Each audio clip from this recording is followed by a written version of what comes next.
Hi everybody, Stefan from EDC Austria here, and today I want to show you the Kershaw Method Knife.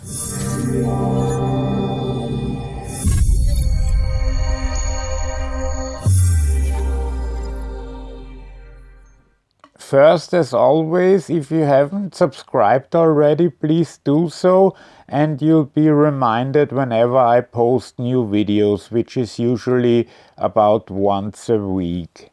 And now for the knife itself.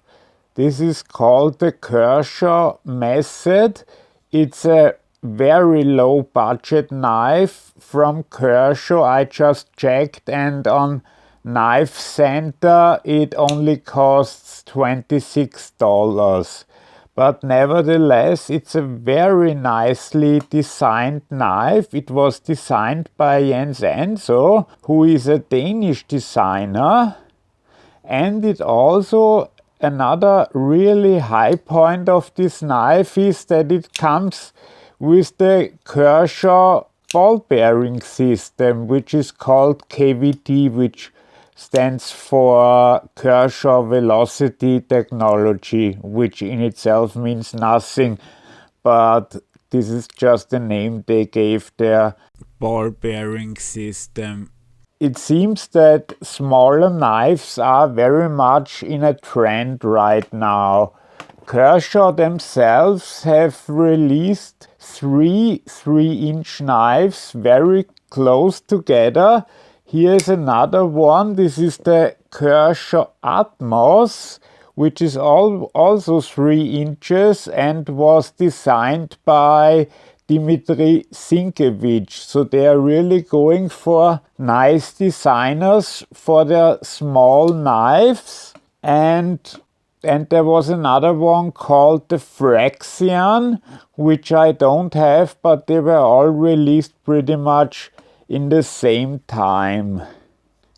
The blade steel, of course, is 8CR13 MOV, which is a pretty cheap steel, but luckily you can sharpen it very easily. And again, I have to mention this great ball bearing system combined with the great detent, because when you break the detent, there are 0 times the knife will not deploy fully. Let's go over the specs. Like I said, the blade is 3 inches, which is 7.6 centimeters. The handle is 4.25 inches, which is 10.8 centimeters. And the total length or overall length is 7.25 inches or 18.4 centimeters. As you can see, it comes in a nice drop point shape, and the black wash is called black oxide black wash, trademarked by Kershaw. I don't know what exactly is so special about this black wash, but they felt the need to trademark this. The handles are made from G10, and there is no liner inside. Only on this side for the liner lock there is a small insert to fit the liner lock, but still it holds very securely, and I did some spine whacking just to check it, and there was no problem whatsoever. You might think a knife that is that small may not cut as well due to its geometry of the blade, but I found this to be a very workable blade for cutting cardboard and usual EDC stuff. Of course, this isn't supposed to be a hard use knife, but for your daily EDC tasks, this is more than enough. While I'm talking EDC, you have a carry option, tip up on the right side, and this is the only option you have, not even left side tip up, you only have right side tip up. Here you have a very nice lanyard hole. If you're one of those people who likes to have a lanyard on their knife, this will make it very easy for you. The back spacer, which also seems to be out of G10, covers about 3/5 of the back of the knife. As for the blade centering, it's done pretty nicely. It doesn't touch the edge on any point, and it's pretty centered actually, which is a huge difference to the Kershaw Atmos, which I'll show you in that review. Let's check out how thick the blade stock actually is.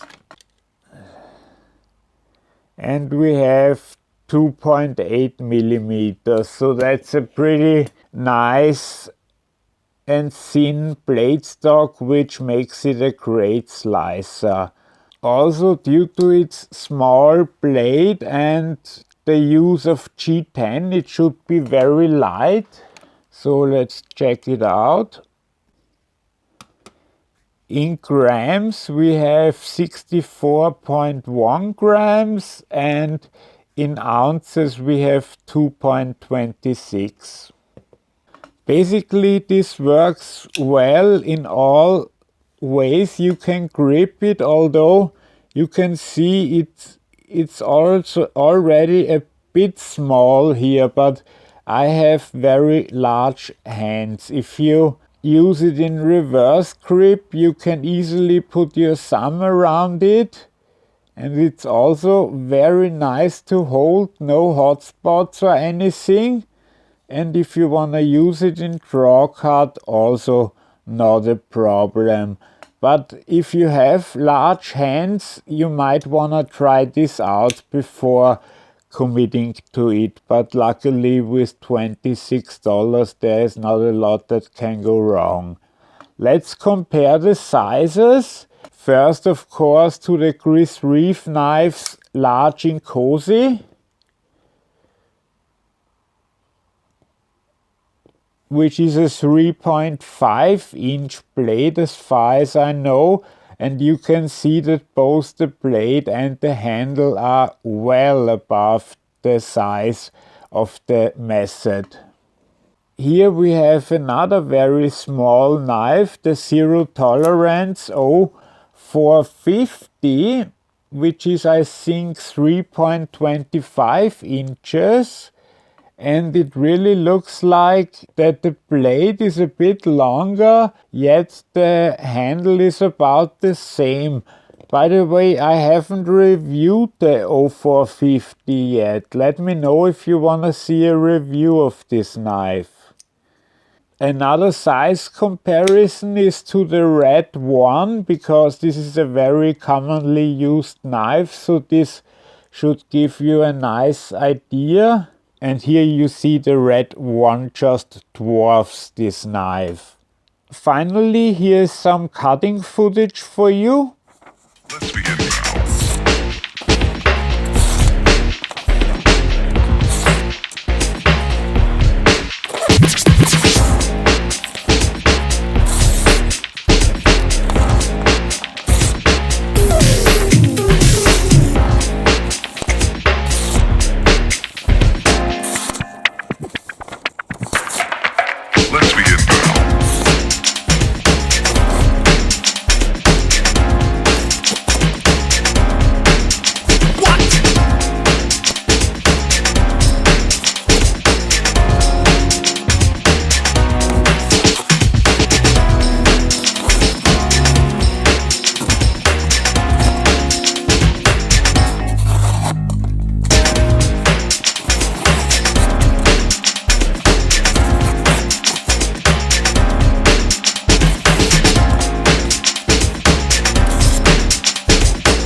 This is not a drill. Repeat, this is not a drill.